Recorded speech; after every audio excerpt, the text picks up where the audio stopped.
Good afternoon, everyone. It's Mrs. Sealand. We thought we'd put together a video for you just to watch through with your sons or by yourselves, just to get a bit of an idea of some of the details surrounding our residential this year, which is Bushcraft.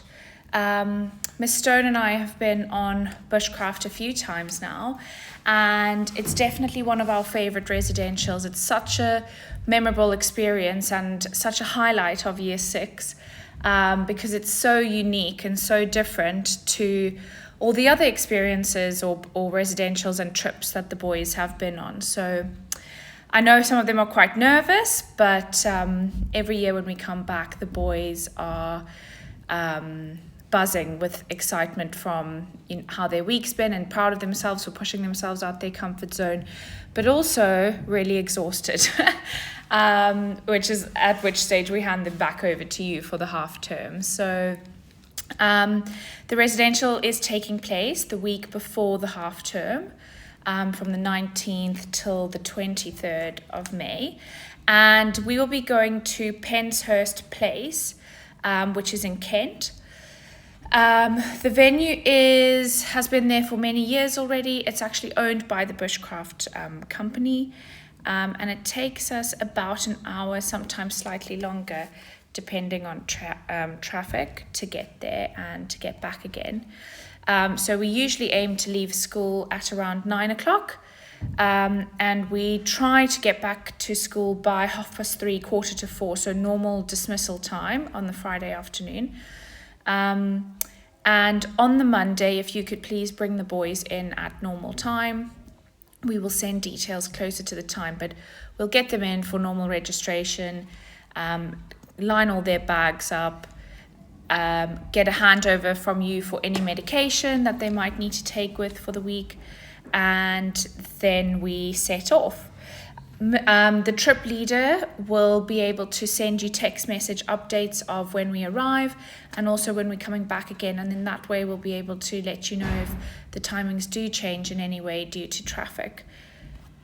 Also, just on that note, the signal at the residential site is quite poor, but we do keep in touch with the admin team throughout the week. So if there are any kind of emergencies or you do need to get hold of us in any way, you could do so via the admin team, who can then contact us. But it will be difficult for us to be able to check emails that week. So here you can see a picture of one of the campsites in a previous year that we went. It is incredibly rustic, but that is part of the experience. It is Bushcraft. So they have quite a few campsites around. So we've actually had different campsites each year, and the boys sleep in these tents that you can see on the left hand side. They place the tents in like a circle around the campsite, and the tents generally sleep about 8 boys. We kind of look at the roomings, and some will have less than that, but that's generally what we aim for. And each camp has a base camp, or like a base site, where the boys keep a fire going throughout the week, and they meet and talk to the camp leaders there and do their debriefs for the day, or just kind of get to have some free time. What's quite nice about Bushcraft is that all the camp leaders who are there are really experienced and really enthusiastic about what they do, and the boys usually love them. They love having these young students that they can kind of bounce off of and learn so much from throughout the week. They do many different activities throughout the week, obviously all aimed around Bushcraft. Some of them, or one of the really popular ones, is shelter building.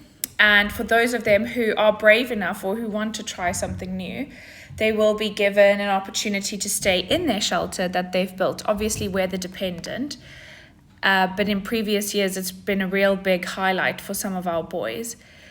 Some of the other activities that they might do is cooking. So they get to actually make one of their meals from scratch, which they also really, really enjoy. Other activities include they for example, bring in a whole salmon and do a demonstration for the boys on how you would fillet a salmon.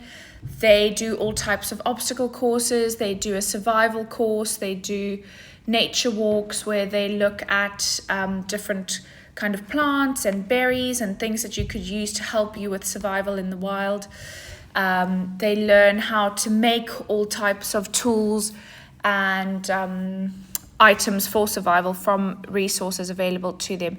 So quite a big range of activities which the boys really enjoy. This is an example of what an itinerary would look like at Bushcraft. So you can get an idea of some of the activities that we'll be doing from there too. Target shooting, camouflaging yourself, making some cutting tools, making some survival bracelets, animal tracking, which they really, really enjoy. The meals themselves are served by the team at Bushcraft. They obviously make them and take care of the catering side of things. We do send them a list of all our allergies and dietary requirements, and they're really good at catering for those and giving the boys a few options, which is really great. So nothing to worry about from that front.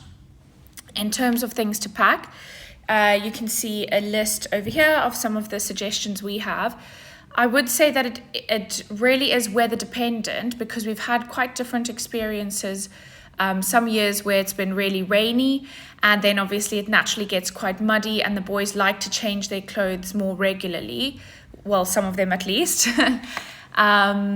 And obviously to have dry socks and things like that. And other years we've gone and it's been beautiful and sunny, and the boys get really hot during the day and they prefer to wear shorts and t-shirts and things like that. So do keep a close eye on the weather closer to the time to get a sense of that. I will say though that at night time it does get really chilly out there. So when they go to bed, we always tell them to layer up in their sleeping bag so that they don't get cold overnight. So just to make sure that they have warm clothes to sleep in overnight. And here are some details of Bushcraft themselves. If you'd like to go have a look on their website, they have some resources available to you. And if there are any questions that you do have specific to your son or something that I might not have covered throughout this presentation, please don't hesitate to reach out to me or Miss Stone, and hopefully we can help you out. Thanks so much for listening. I hope this gave you some insight.